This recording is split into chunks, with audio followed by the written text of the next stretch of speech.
तो क्वेश्चन करते हैं, let b i greater than 1 for i is equal to 1 से लेकर 101, है ना। सारे बीज जो हैं वो पॉजिटिव हैं, और पॉजिटिव इसलिए दे रखे हैं क्योंकि इनके जो लॉग के जो टर्म्स हैं वो एपी में है ना। तो अपने को क्या दे रखा है, अच्छा लॉग बेस ई है तो नेचुरल लॉग है basically ln b1 ln b2 कहाँ तक ln b101, ये जो है वो एपी में है दे रखा है, और कॉमन डिफरेंस कितना है ln 2 के बराबर है। इनका जो d है कॉमन डिफरेंस ये ln 2 के बराबर है, ठीक है।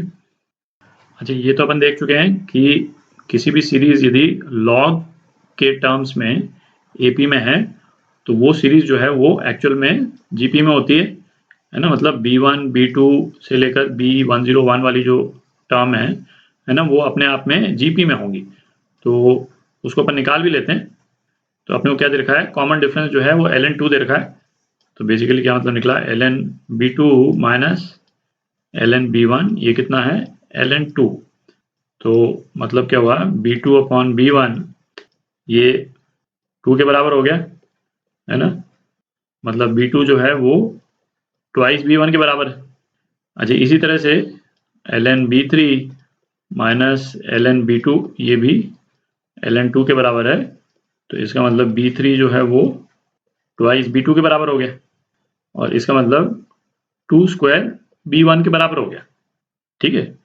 तो ये वाली जो b के टर्म्स में ये जो सीरीज है ना, यदि इसको लिखें b1 b2 b3 b101, है ना, ये जीपी में है, और जिसमें फर्स्ट टर्म b1 है तो सेकंड टर्म 2b1 फिर 2 स्क्वायर b1, और इस तरह से जा रही है, कहाँ तक जाएगी 2 raise to power 1/1 101 into b1, ठीक है। और तो ये जो है दिख ही रहा है जीपी में है ये सीरीज। ये अपन ने इसको b1 b2 के टर्म्स में अपन ने क्यों निकाल लिया, क्योंकि आगे जो t एक वैल्यू दे रखी है वो b1 b2 के टर्म्स में है, ठीक है। तो अपन b1 b2 के टर्म्स में निकाल लिए तो अपने को आइडिया लग गया कि ये जीपी में है। अब थोड़ी जगह बना लेते हैं। अच्छा अब क्या बोल रहा है, सपोज a1 a2 कब तक a101 तक ये सारी टर्म्स एपी में है ना। एक दूसरा सीरीज दे रहा है a1 a2 a3, ये कहाँ तक a101, ठीक है। और ये एपी में है, ये एपी है, और ये टर्म जो है ना बी वाली ये सारी जीपी में है।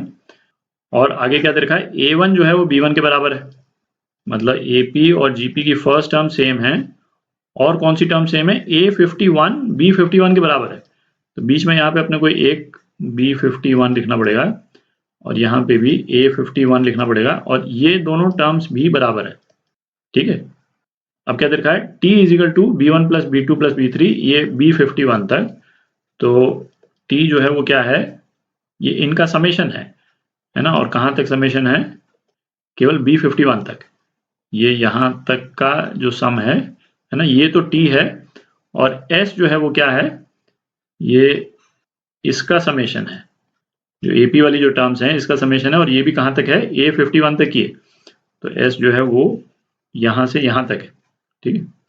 तो अब अपने को है ना कुछ टर्म्स के बीच में रिलेशन निकालना है। एक तो s और t में से ये बताना है कि ग्रेटर देन कौन सा है ना, बड़ा कौन सा है, और a101 और b101 में ये बताना है कि बड़ा कौन सा है, ठीक है। एक तो इन दोनों के बीच में रिलेशन निकालना है अपने को, और एक ये बताना है कि s और t के बीच में है ना बड़ा कौन सा है छोटा कौन सा है। अच्छा अब अपन t और s को कंपेयर कर रहे हैं, मतलब ये जो सम है इसको अपन कंपेयर कर रहे हैं। तो इसको कैलकुलेट करने के लिए यदि अपन फॉर्मूला यूज करते हैं, है ना, एपी के सम का फॉर्मूला और जीपी के सम का फॉर्मूला, है ना, तो उसको कंपेयर करना थोड़ा सा ट्रिकी होगा, है ना। अपने को आर तो दे रखा है, बट जैसे है ना इसमें कॉमन डिफरेंस नहीं दे रखा है ना, कई चीजें नहीं दे रखी है, बहुत एग्जैक्टली कंपेयर करना मुश्किल होगा, है ना। बेटर होगा इसको एक है ना ग्राफ के रूप में अपन विजुलाइज कर लें, है ना, उससे जल्दी निकल जाएगा। तो एक ग्राफ बनाते हैं जरा। तो ये ग्राफ यहाँ पे अपन ने बना लिया, इस साइड में तो n कर देते हैं, और इधर है या तो an अपन कर रहे हैं या bn, ठीक है। अच्छा a1 और b1 दोनों का सेम है, तो a1 और b1, सपोज ये वाला पॉइंट है a1 b1 का, है ना, ये a1 भी है और b1 भी है ना, ये n = 1 वाला पॉइंट हो गया। तो अपने को ये तो मालूम ही है कि AP में जो टर्म्स हैं वो लीनियरली इंक्रीज करती हैं। तो जो AP वाली जो टर्म्स आएंगी है ना, वो तो कुछ इस तरह से इंक्रीज करेगी, ठीक है, लीनियर इंक्रीज है, हर दो सक्सेसिव टर्म्स के बीच में कॉमन डिफरेंस सेम रहता है, ठीक है। अच्छा, GP वाली टर्म जो है वो एक्सपोनेंशियल टर्म्स रहती है, ठीक है, AR⁻n, ठीक है, एक्सपोनेंशियल इंक्रीज है। तो एक्सपोनेंशियल इंक्रीज है तो उसका जो कर्व जो है वो किस टाइप से होगा, तो GP का जो कर्व है वो किस टाइप से होगा, वो कुछ इस टाइप से होगा, आप देख रहे हैं, ये क्रॉस करेगा कहीं पे और कुछ इस टाइप से होगा, ठीक है।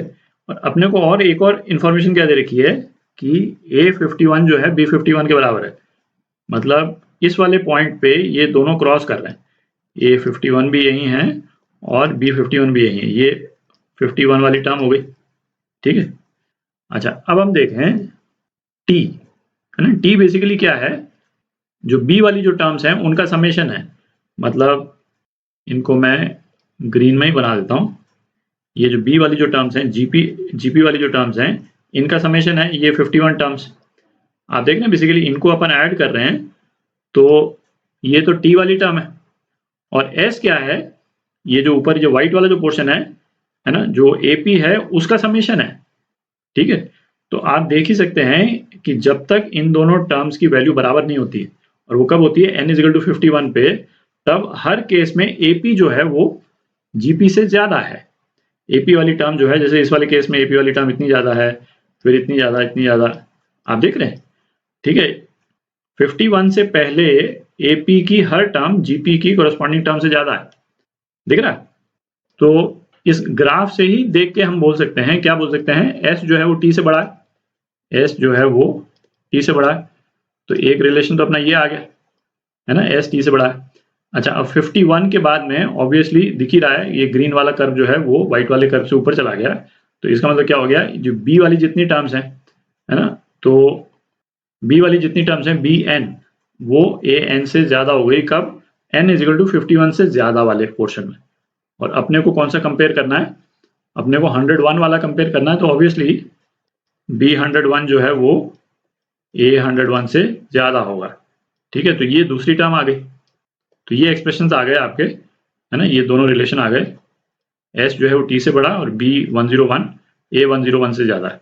तो ये कौन सा एक्सप्रेशन हो गया, ये B वाला एक्सप्रेशन हो गया, है ना, ये आपका आंसर। अगला क्वेश्चन करते हैं, तो ये वाला क्वेश्चन करते हैं, if P and Q be the roots of the equation, क्या इक्वेशन दे रखी है, x² - 2x + a, है ना, P और Q जो है इसके रूट्स हैं, and R and S be the roots of the equation, एक दूसरी इक्वेशन दे रखी है, x² - 18x + b = 0, ठीक है।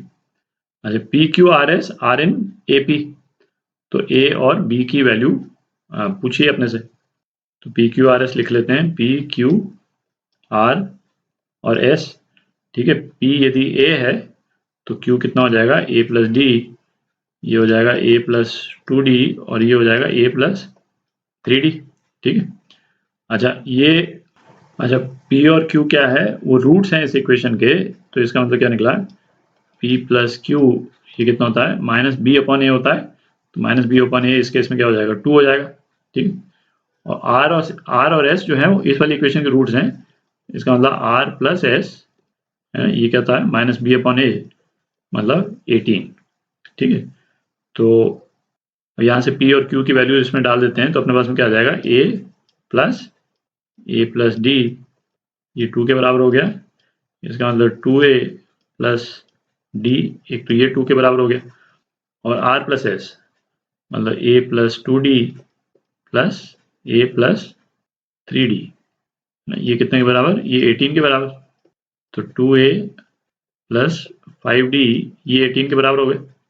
तो ये दो इक्वेशन आ गई अपने पास में, इन दो इक्वेशन को यदि अपन सॉल्व कर देंगे, है ना, ये दूसरी इक्वेशन से पहली इक्वेशन अपन माइनस कर दें, तो अपने पास में क्या आ जाता है, 4D = 16, तो D कितना आ गया, 4 आ गया, और इसमें D4 यदि अपन डाल दें तो A जो है वो कितना आ जाता है, -1 आ जाता है, ठीक। अपने को A और B निकालना है, तो PQRS निकाल लेते हैं अपन। तो ये सीरीज जो है क्या हो गई, A से शुरू हो रही है -1 और 4 ऐड होता जा रहा है, तो -1, ये Q हो गया 3, और फिर 7, और फिर 11, ये हो गए आपके पी क्यू आर और एस हो गए, ठीक। अच्छा, ए जो है प्रोडक्ट ऑफ रूट्स है, तो ए जो है वो पी क्यू के बराबर है, तो ये कितना हो गया -3, और बी जो है वो आर एस के बराबर है, तो आर और एस कितना हो गया 77, ठीक है।